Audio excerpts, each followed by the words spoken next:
Hey, I'm James, and welcome to Alternate Sides, a podcast about movies, parking, and a 25-year friendship.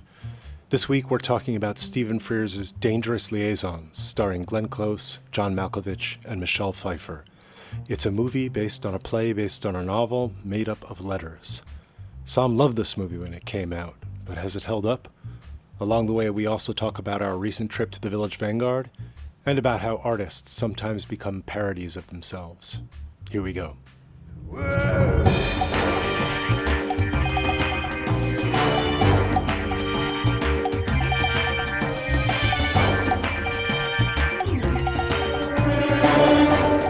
right, so there's much to discuss, and I guess we should begin by saying you're not in your car. I think this is 2 in a row where you haven't been in your car. I have had a day, Jimmy. I've had a day. Oh my God, I can hear how hard you're trying to stay composed right now. It's really something. It must have been very bad to rattle you like this because you're usually so easygoing in so many ways. You and I were supposed to record this morning, but 2 things happened this morning which made that not happen. One was a 3.5-hour notes call.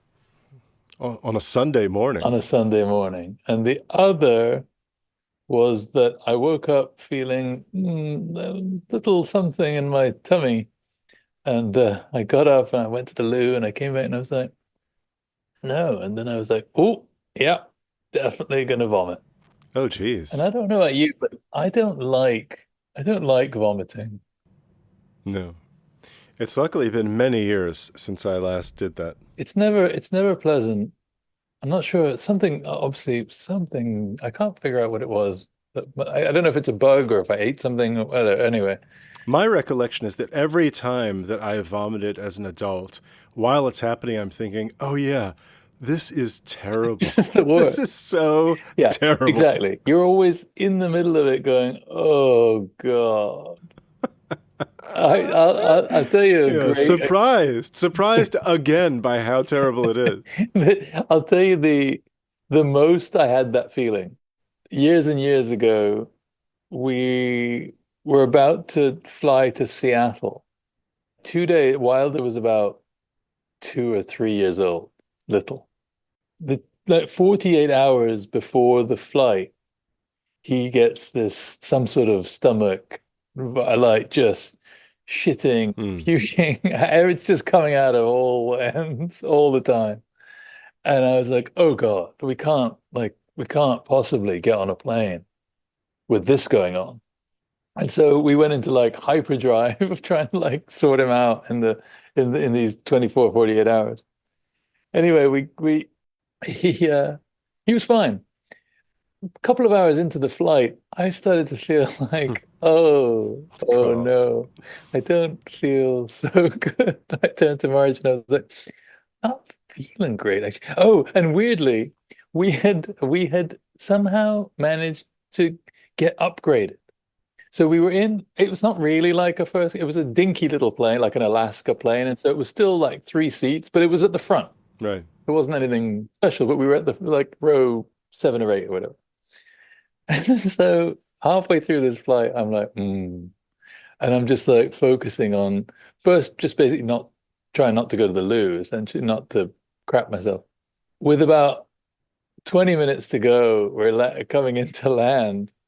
I realize I'm definitely not going to be able to keep this together. And at this point, we're in full landing. The stewards and stewardesses, they're all locked in. Everything. And I get up, and the woman's like, "You guys sit down." I was like, "I will be sick all over everything." And she was like, "Okay, go in."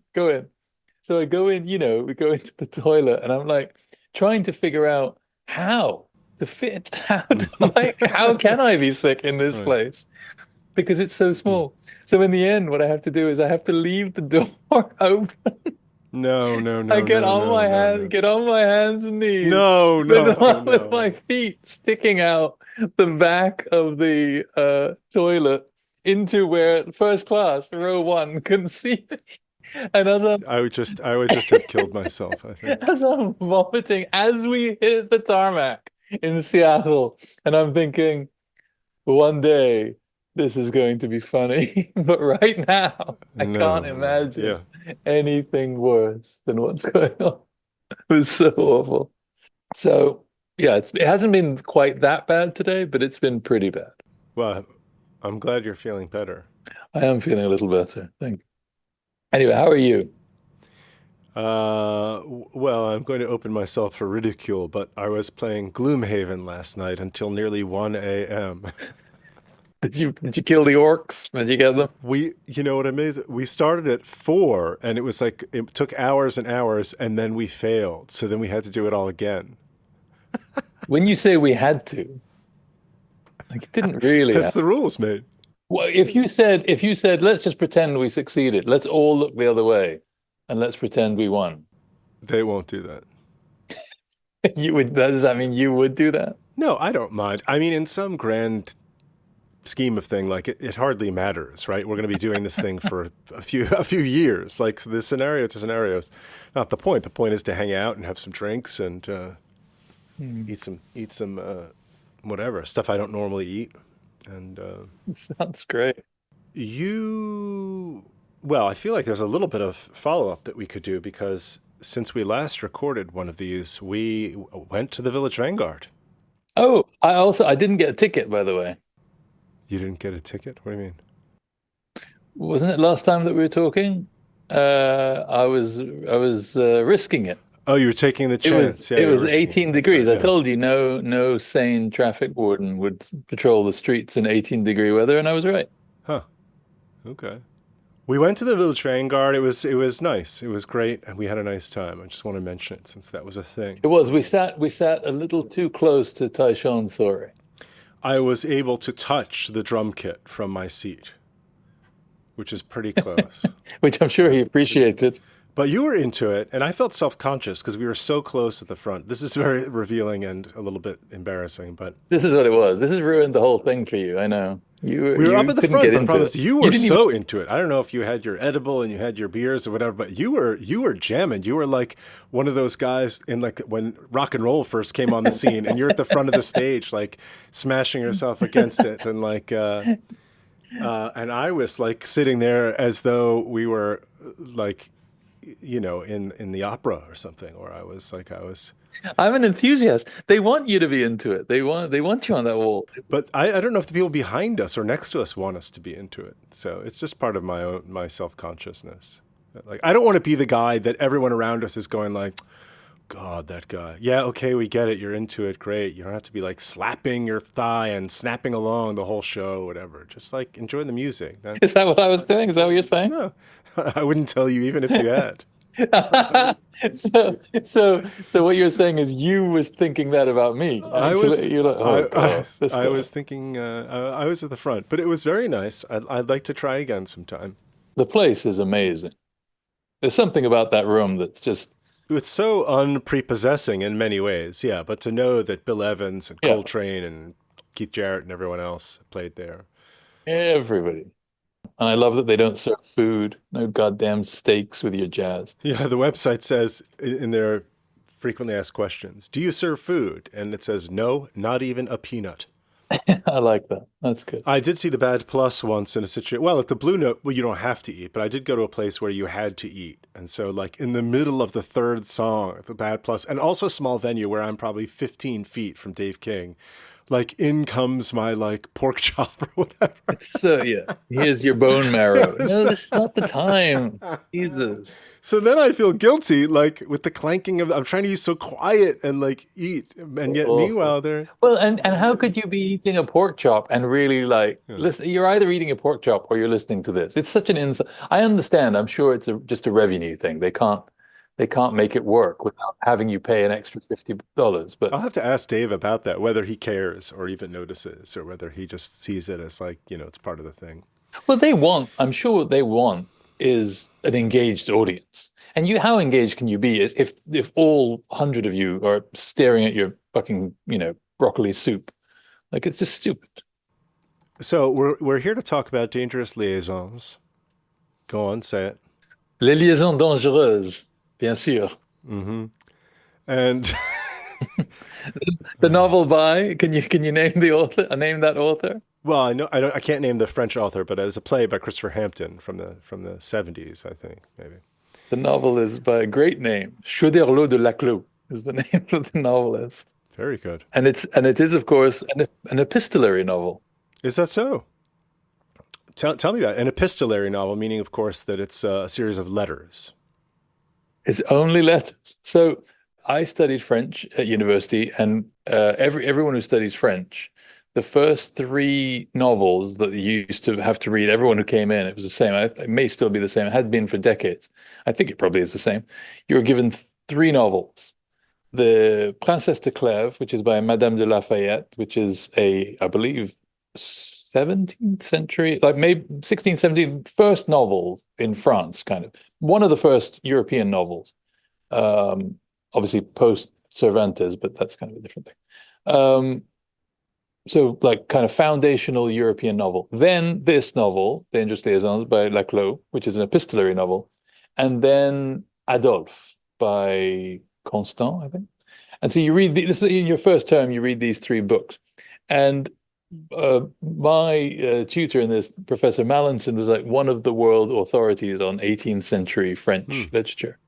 And his sort of first impression of me was that I said that the movie was a lot better than the book, which he didn't really enjoy, or he tolerated with some amusement, but then dismissed. And I think I know the answer, but would you say that now the movie is better than the book? It's funny because this is not a movie for me, right? If you were to pick a movie, if you were going to say, here's a movie that some would love. Well, we've talked several times about horses hooves on cobblestones and period costume dramas. Yeah. But I would say, like we've said before in our discussions, that if you make it modern, if you do something to it, I'm all for it. I'm all for the twist on it.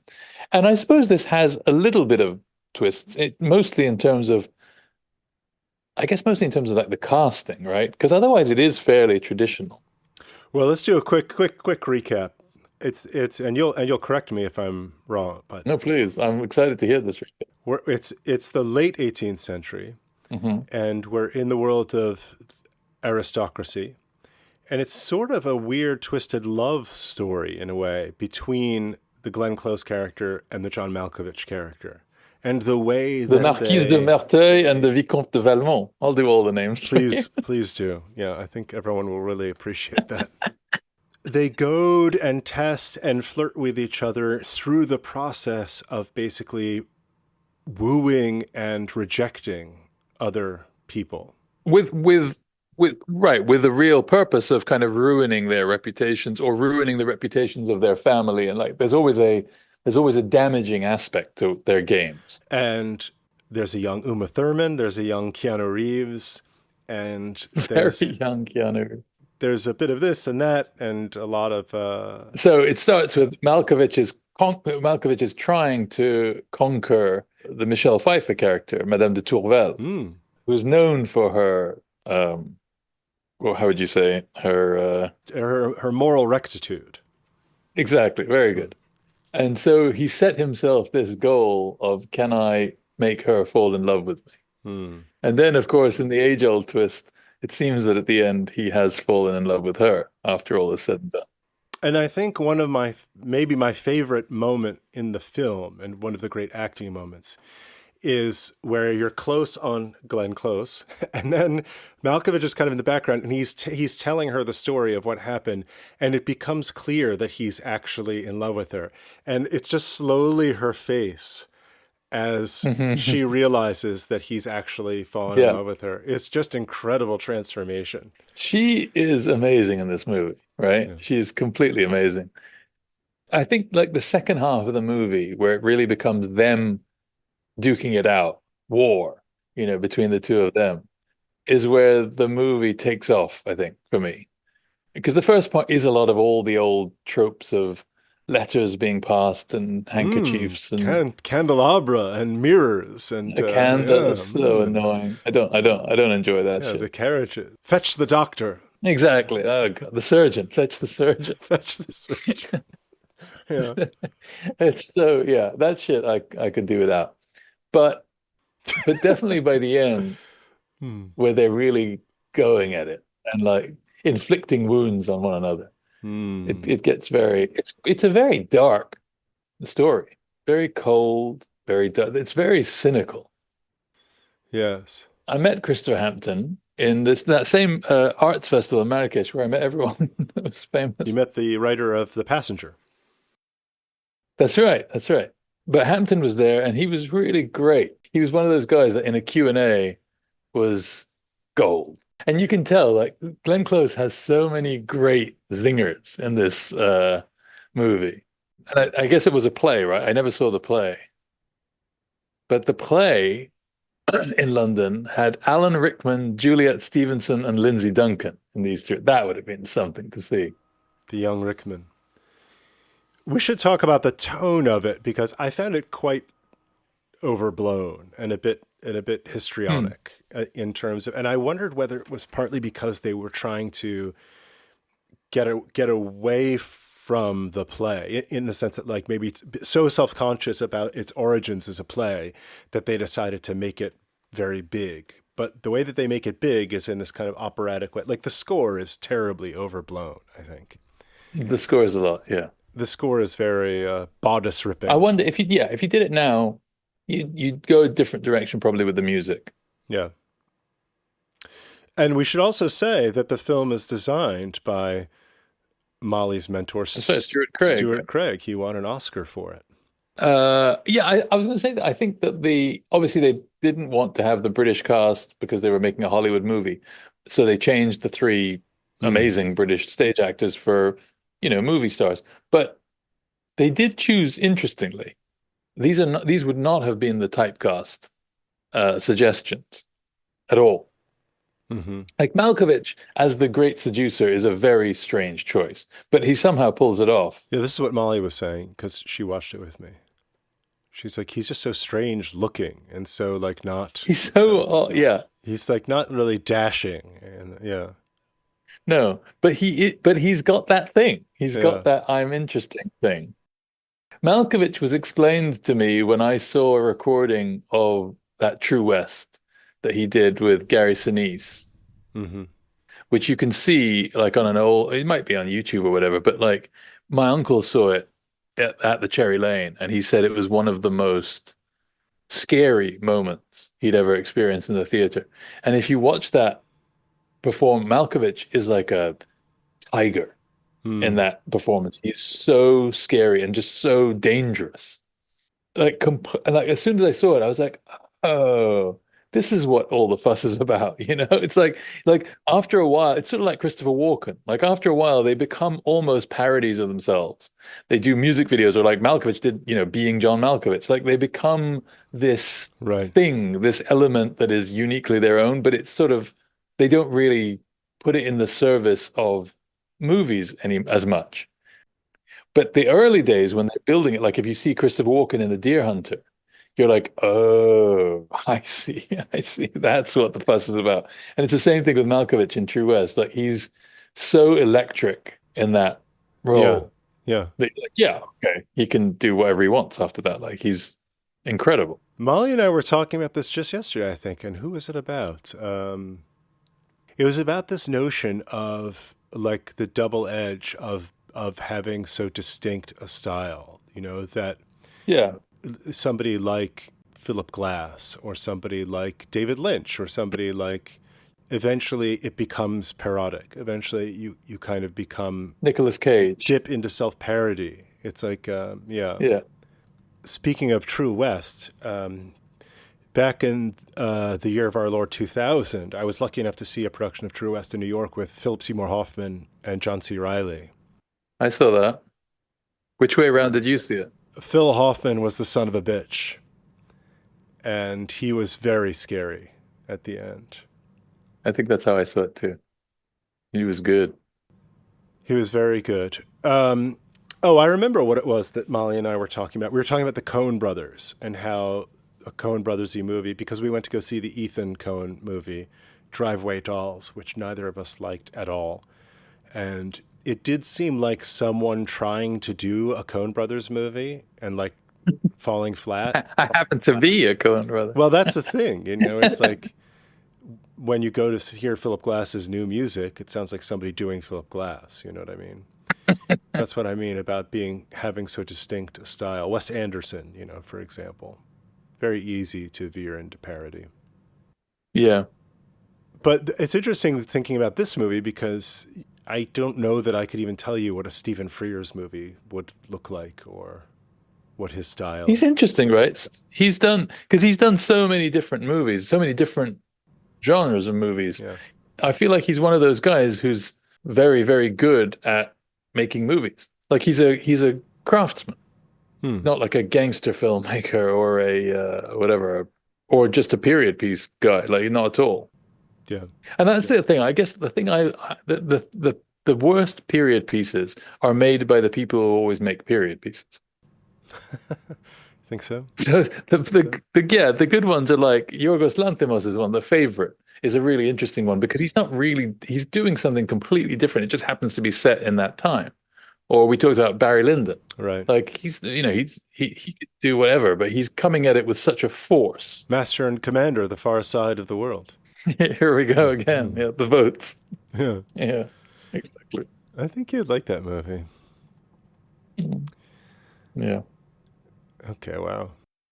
Well, so let's talk about this movie's overblown. I don't think it aged particularly well. I think you're right. I remember it feeling much more modern and much more exciting than it was now, I think. It was a huge hit. It's interesting why it doesn't work now because it's all very well done. It just feels it's almost too in earnest, like an opera, like a serious opera. Make sure she gets this letter by midnight, synchronized with the lightning strike outside. It's almost like that. It's also the way this film is shot. I don't know what it is about if it's the film stock or if they haven't done a remaster. There's so much grain in the image, and it's constantly has these very, very tight close-ups, especially on Glenn Close. I mean, the final scene, you got to say, that has stuck with me. I remember that as being like fantastic. What a great ending. She's been ruined, so I guess there's a sort of spoiler, but Malkovich ends up in a duel with Keanu Reeves and ends up basically allowing himself to be killed because he's so despondent over having ruined things between himself and Michelle. And so in one of his dying gestures is to give Keanu Reeves the correspondence between him, John Malkovich, and Glenn Close, in which she reveals that she was responsible for all of this terrible stuff. You can see how it makes sense that it is an epistolary novel. Yeah. It's all about the letters. Right. And it's all about this proof, all about proof. Yeah. And so he says, you read these and they will prove that Glenn Close is not your friend. And after you've read them, you should distribute them. I forget what verb he uses. Yeah. But yeah. And so then maybe the next scene, Glenn Close arrives at the opera. And she comes into her box, and everyone gets silent and looks at her and is staring as she's standing there very awkwardly. And then just one person just goes, boo! And they start booing her. Although he doesn't go boo, he goes, ooh. Oh, so they're not it's booing, really interesting. They're oohing? They're oohing. This is a very French detail. So this is the other thing that's funny about these movies is that we're supposed to believe all these people with American accents are in, the 18th century French court. But yeah, they go, ooh, ooh, ooh, and then they start banging. Da, da, da, da, da, da, da. So it's this weird, like, French thing. Ooh. It's very funny. But of course, then she walks off and she trips a little as she goes. Yeah. And she goes back to her boudoir, her in front of the makeup table, and she just starts to remove with a towel. She starts to remove the white makeup, and you see underneath. It's fantastic. The slow push in all the way to the face. It's great ending. Yeah, she's fucked. Very, very good. Very satisfying. I do think the second half of this movie. I think what you're saying is that you're. Most of your criticisms, I think, would be leveled at the first half of the movie, which is slightly too traditional. But by the time it gets going, it's quite juicy. Yeah. Like that ending, it's big, but it doesn't feel like overblown, right? It feels like the right tone. The ending is good. Yes. I mean, yeah, I guess so. I mean, Michelle Pfeiffer in the hospital who's like dying of a Well, broken her heart dying of a broken heart. Well, and I then mean, they're like this bleeding is her or whatever it is to try and like get the, get that's the ill I humors out or whatever it is. And she's I weeping think and that's then probably what killed her, actually. It's not the broken heart. Keanu Reeves comes and whispers in her ear that Malkovich loved you all along. Yeah. Enough. They draw the curtain and that's that. She turns exactly the silhouette behind the curtain, and then that's it. It's about the performances, I think, this movie. It's about really the two of them. But even Michelle Pfeiffer and Uma Thurman are very good too. Keanu Reeves is shit as always. Um, Well, I haven't seen any of the John Wick movies, but in this he's doing a sort of Bill and Ted. almost yokelish, like Yeah. innocent, Yeah. like Bill and Ted. Rube, sort of Yeah. Rube character. Yeah, he That's supposedly him. plays That this. is Keanu Reeves. He supposedly plays this music teacher. Who's like deeply moved by the music. Like surfer dude in 18th century France. You should. There probably is a crossover there, and they're in the same universe, Bill and Ted, that he goes back in time and becomes a music teacher in 18th century Paris. Yeah. So I don't know. Good movie, but not a great movie, maybe. Well, it's good to do the Glenn Close double feature. I think is really interesting to think about Fatal Attraction and this movie happening within a year. It was really her time. Yeah, she was on fire. Michelle Pfeiffer must have been doing good stuff then too, no? Isn't this the sort of the beginning of peak Pfeiffer, I think. I think she did like Married to the Mob, that Jonathan Demme movie, The Mob, and there was a really bad movie, Tequila Sunrise. That's right. Yeah, Fabulous Baker Boys, Oh yeah, that's a good movie. She was very sexy in that. Russia House, Frankie and Johnny. Frankie and Johnny. I loved Frankie and Johnny. Did you ever see that movie? Of course not. I think I did see that actually. Frankie and Johnny and the Claire de Lune. Al Pacino and Michelle Pfeiffer. I bet that probably has not aged very well. That's that period. Yeah, this is the Al Pacino that you don't think is very good, but there's that, and then there's Sea of Love, which was, I remember really loving. He's a detective. I think you would like that movie. See, you never saw that? See it with Ellen Barkin. There's scenes in that movie that you would absolutely love. Yeah. It's got Jimmy Lovino written all over it. Yeah. What year is Sea of Love? 89. Oh, it's about to come up. There you go. You might get your wish. Go on then. This seems like a segue. Okay. Are we Yeah. are we at 89? We are What at was this? What was 89. Dangerous Liaisons? We're at 89. Okay. Oh, 1989. I know what's coming up in 1989. Yeah, it's going to be tough. This is a tough year. Yeah. All right. Well, first let's start with some movies I have seen from 1989. My favorite is that true? I think it is true. My favorite Woody Allen, Crimes and Misdemeanors. You and all the Americans. Now, what is this? You have a theory that Americans love Crimes and Misdemeanors, particularly, and what the English don't? Yes. Europeans would never put that as their top. Well, he's Woody an Allen American movie. director, writing I'm and not, doing I'm an not American saying story. you don't get to. You make it sound like I'm not we're saying to you blame, don't like get I'm to. to blame for being an American, liking this American movie about America. I'm saying It's that too you moralistic. guys. That's what you think. Right? Yes, It's too neatly yes. moralistic. You guys love exactly. You guys love it speaks to the puritanical essence of this country, and it really You're taps such into a this dick. idea of morals. Whereas you're willing to like overlook the sort of form-breaking early masterpieces, Annie Hall and Manhattan, which were clearly superior No, I movies. like those. But I like because those. this has a moral story at the heart of it, you guys all love it. You sound so goddamn condescending. You guys all love it. Like, I mean, I it's am. absurd. You guys love a little bit of moral bullshit, don't you? I like when he The gets away eyes of with it. God. He gets away. Yeah, the eyes of God, Sam Waterston. And when he goes back to his childhood and they're having the Seder it's too much. I think it's great. And it's also got the funny stuff. It's got Alan Alda doing being The Alan Alda stuff is fantastic. I give you that. That's if it bends, it's funny. yeah. If it breaks, No, the whole Woody Allen and Alan Alda section is classic Woody of this period, like comedy Woody, like You very don't like the Marty Landau, Angelica Houston storyline? Jerry Orbach. a little bit too much. I don't know. And I think Woody's always had that, and he comes back to it in like Match Point. He's Hmm. always had this like thing about getting away with murder and the murders. It's like a trope, right? It's like a thing that he Yeah. likes to All play right. with. Well, It's not my yeah, favorite, let's agree to disagree. by all I means. think it's a great movie. Dead Poet Society. Peter Weir. Mm. Did you see that when it came out? I did. It was very popular because it was set in a sort of world that I was in, that sort of prep school Mm. world Douchey boys. with, oh Captain, my Captain. Yeah, It's a little cringe, I think. I think if I saw it now, it'd yeah, be a little bit yeah. sentimental. But Definitely at the time, it was very moving.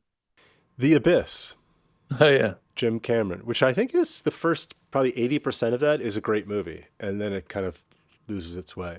I don't remember it very well. I remember the, Very exciting. Ed Harris, oh yeah.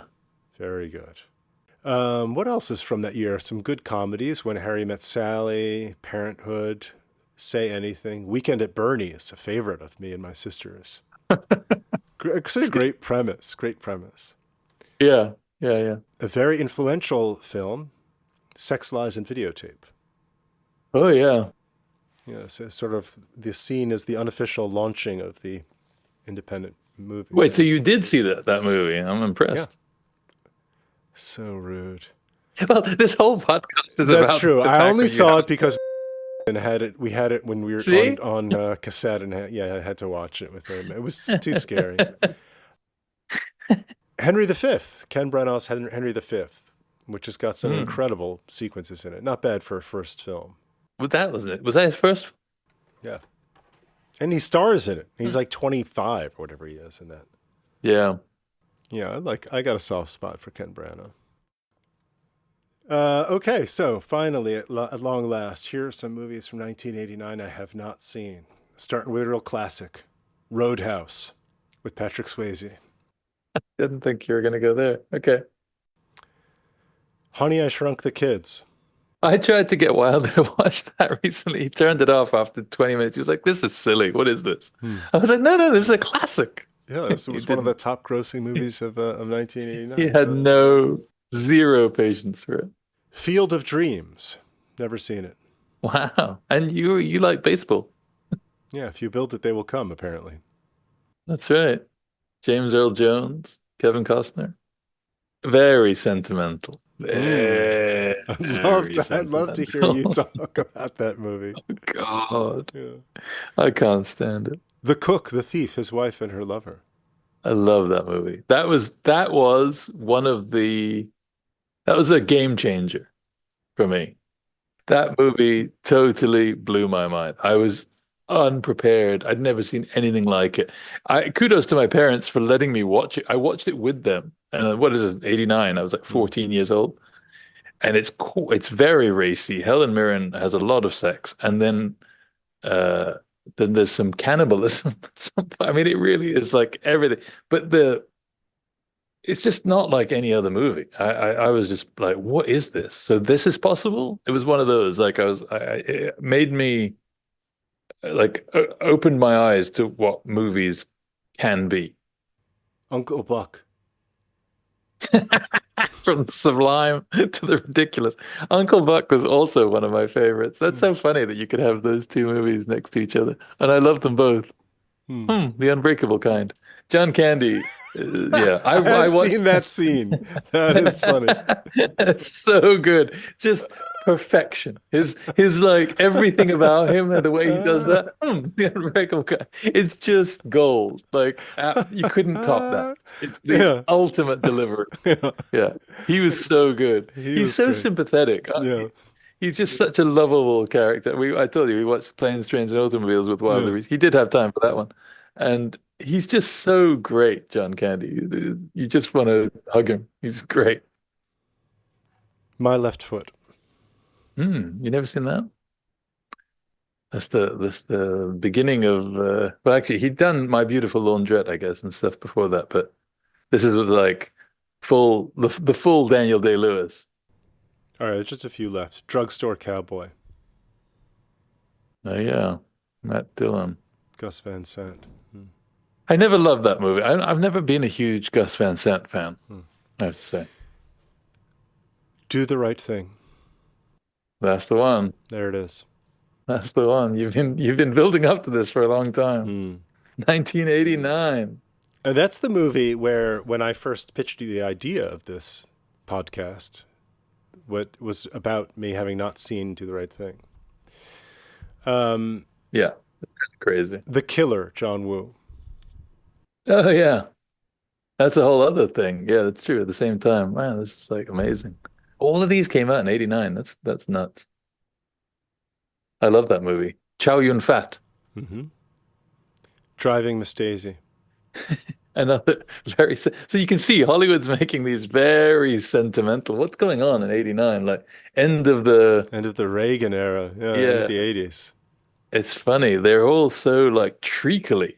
Driving Miss Daisy and Field of Dreams in the same year. I mean, how much syrup could you throw at the fucking Academy? Also, Glory, which I didn't mention, is that year. Oh God. Even more. Jesus. All right, last one. Sea of Love. Hmm. There it is. I do like that movie a lot. I think that you would love that movie. I think. John Goodman, Al Pacino, Yeah, Alan Barkin, love detective it. thriller. Oh, oh, oh, oh. My cat just scratched me. Yeah, no, I'm into it. I think I'm going to put that to my list. I have a list of the movies that I want to see that we don't, that we didn't Yeah, I don't pick. think we need to discuss it. Sea of Love. It's going to go down with To Live and Die in L.A. and Once Upon a Time in America and Jagged Edge and Scarface. Jagged Edge. You should do like a Jagged Edge Sea of Love double bill. Oh, I'm tempted to make you watch The Cook, the Thief, His Wife, and Her Lover, but I can't see how we don't get around to Do the Right Thing. I think it has to be Do the Right Thing. Has to be that one. Spike Lee's best movie, best joint. And then we're going to be into the 90s already, which is pretty crazy. All right.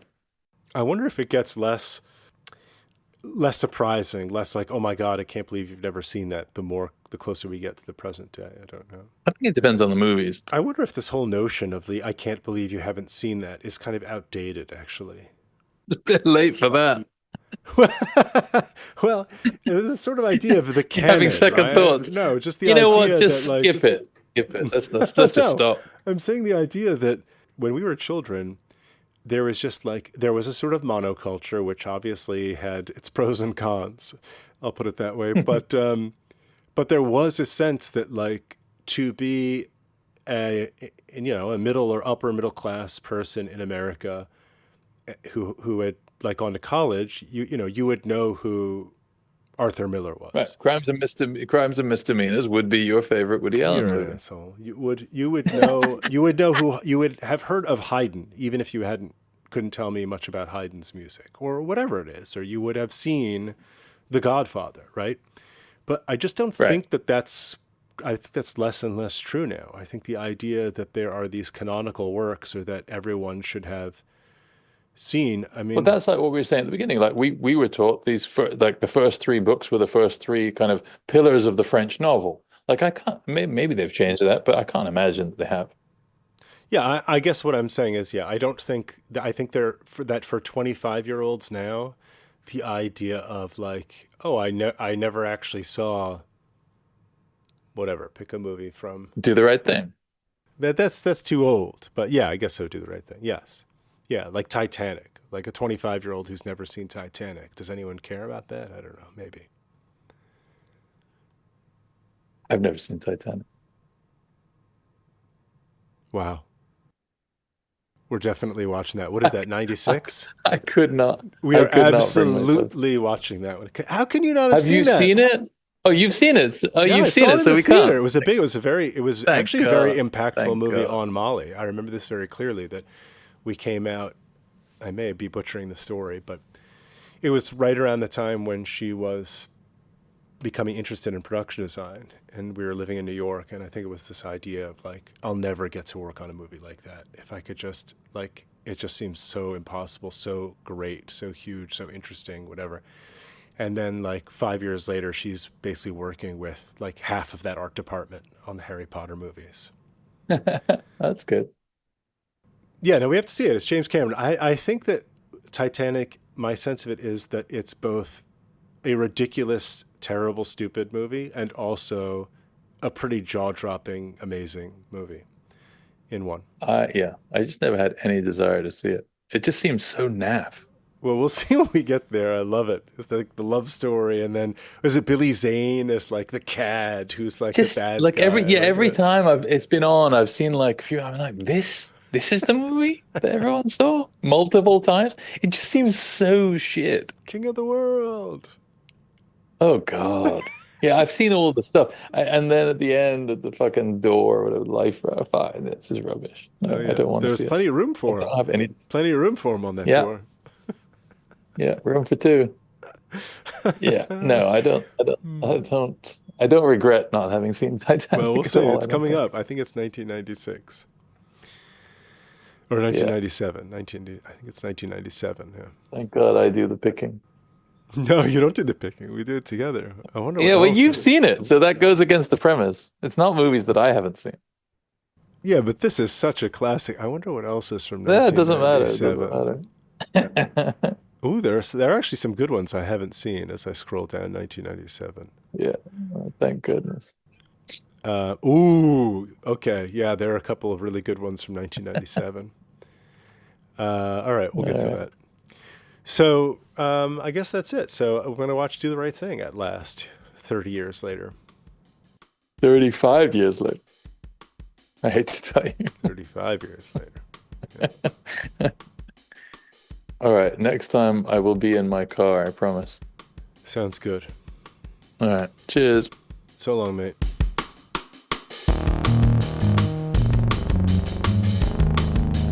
And that's that. Next week, we get into Spike Lee's Bed-Stuy comedy drama, Do the Right Thing. It's got a huge cast of familiar faces, including Rosie Perez, Samuel L. Jackson, Danny Aiello, John Turturro, Ossie Davis, Ruby Dee, Martin Lawrence, Giancarlo Esposito, and of course, Lee himself. Check it out if you have a chance. See you next time.